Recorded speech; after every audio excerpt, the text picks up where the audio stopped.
Hi guys, it's me, Andrea. This is a 3.5 by 3.5 art card for the International Crafter Group on Facebook. And the theme from last Sunday was draw. And that's what I did. You can see me drawing here a tree. Okay, it's a whimsical tree.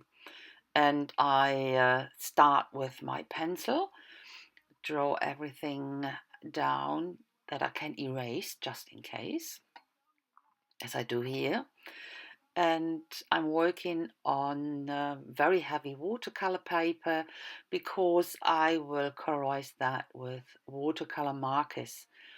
And I will work with, this is a little bird by the way, I will work with my Winsor and Newton watercolor markers. This is the micron, very fine one, and I go over all the lines.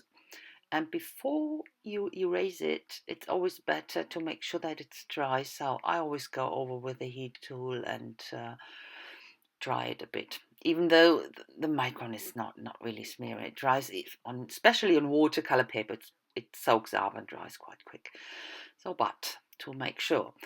And these are the Winsor and Newton watercolor markers, and I have quite a lot of colors now. I bought them piece by piece, and I start with this darker brown. I try, or most of the times I use, or I draw it in on the edges and drag the color inside with this water tank brush. The next one is the yellow ochre, or the working with burnt sienna as well. So this is a dark or a lighter green, and then in the middle I work with the darker one. Where the paper is still a bit wet, the paint spreads out, so I don't have to blend it out. On the little bird, I wanted to have the magenta, a bit darker at the edges. Here I had a little spot I wanted to get rid of, and that's easy done with watercolor. You put water on and soak it up with the kitchen paper, and most of it gets off. So this is a thing I want to have the blue in the background, but not very much, and it's always a good idea to scribble it on the craft mat and then take a tiny bit and have a light background. I started here with a bit of a big blob, but that's okay. So the same for the bottom, the green, scribble it on the craft mat and take it off with a water tank brush, of course.